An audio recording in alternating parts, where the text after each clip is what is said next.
Hey guys, it's Coda. Today we're going to be making a corner hut hammock. You're going to need a front piece that is going to be 13 by 8, two side pieces that are 9 by 8 each, and then for the top and bottom piece you're going to need two triangles that are going to be 9 inches by 13 inches by 9 inches.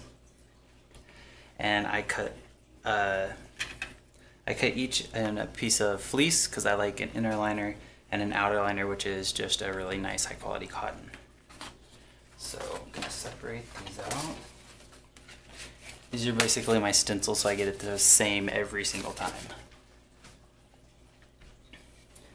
Alright, so we're going to go and we're going to put the two good sides together of our large piece, which is going to be the front, which is where the hole is going to be.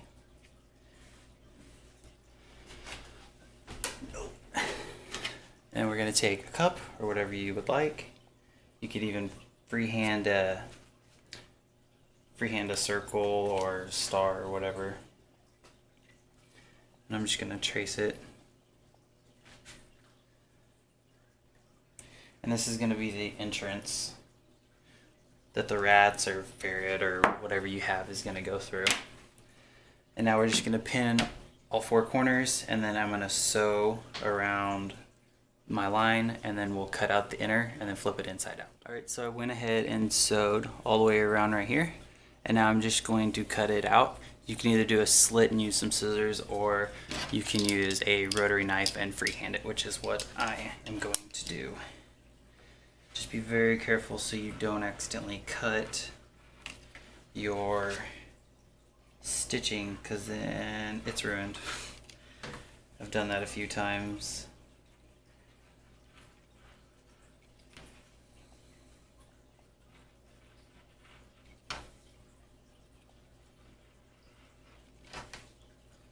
And it doesn't have to be even all the way around.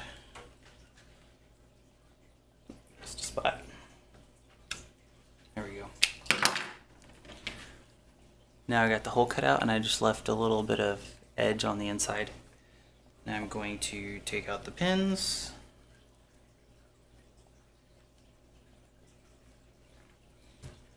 And now you're going to take the whichever layer you want and just flip it inside out.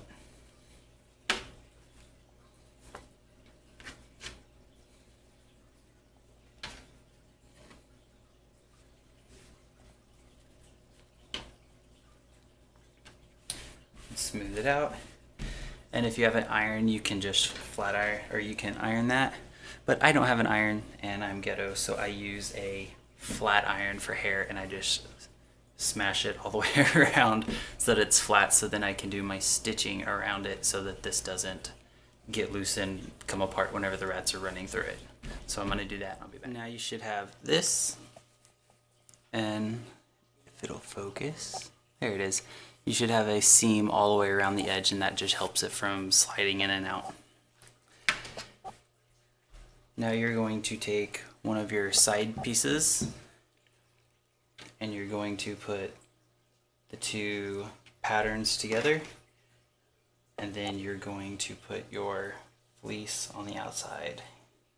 And you always want the two good pieces to face each other for whenever you flip it, so the seam is on the inside. So I'm just going to pin this, and I'm going to sew along the edge where they both meet. Now that I have sewn that together, it looks like that.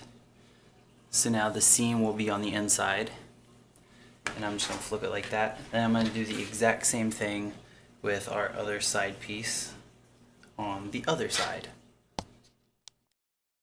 Now it should look like this. You should have both sides done, and you can unfold them, and that's what it looks like.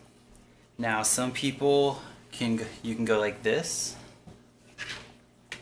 and sew along that and have it as a triangle already, and then you can try and fit these in and sew them like that, but I find that hard to do. So what I do is I take, oh, if I can get it, I take my fabric like this, and this is the long side, so I go ahead and make sure that's lined up, and I sew that, and then when I'm done, I sew that along there, and then I do the same thing like that. So we're just gonna go ahead and sew the long piece, good side against good side. We're gonna sew along there. Okay, so I went ahead and sewed along that, and so now it should look like that when you unfold it. And I haven't been showing you guys me while I'm sewing this because I just assumed that you guys, if you're watching this video, you already know how to use a sewing machine. So I'm actually gonna finish showing the rest of this up on the sewing machine so you guys can at least see what's going on. So the next step we're gonna do is we're gonna take these two sides and put them together like that. So there's your triangle. We're gonna sew along this one. So I'm gonna go ahead and pin it. Okay, so I've pinned that, making sure that they're perfectly even. The more perfectionist you are, the more you make sure that they're exactly even, the better this will turn out. So I'm gonna go ahead and put this right under there.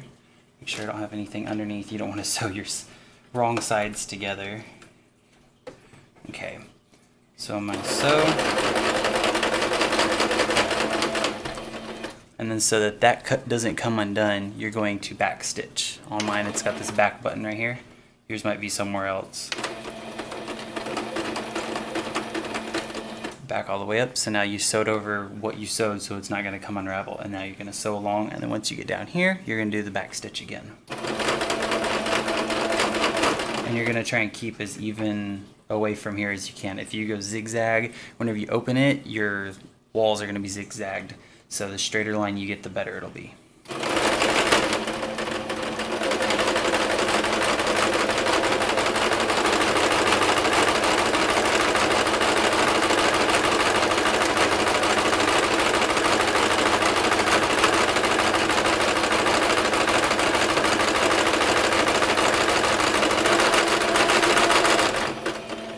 Now I'm going to back stitch.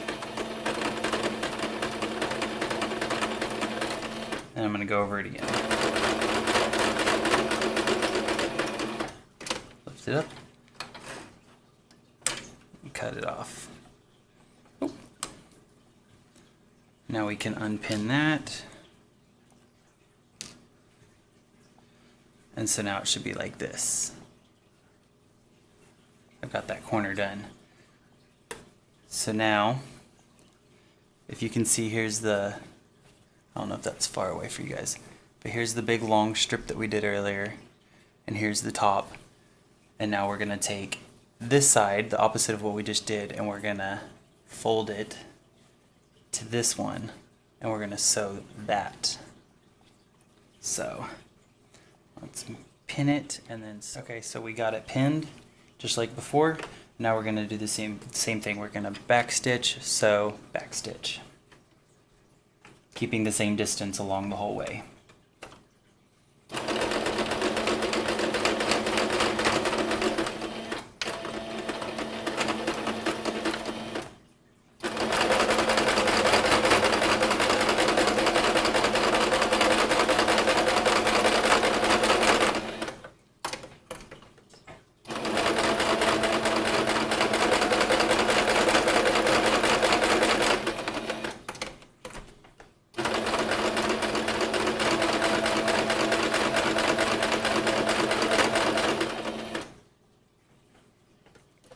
And the reason I keep lifting it and dropping it is because my cloth keeps folding into the V where the needle is being sewn. Well, the needle is doing the sewing. And I don't want it to get creased over because then I might miss a spot. So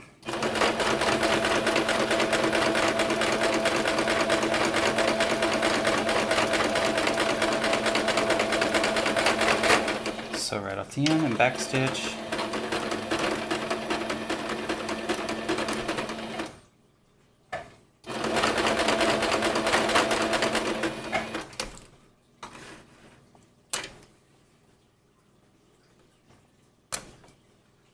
Alright, now we can unpin it. Sorry, I keep bumping the camera. And now this is how it should look, if that makes sense. There's the whole, well, here, let me flip it like I was flipping it right side out. Poke out the corners so you can see how it's going so far.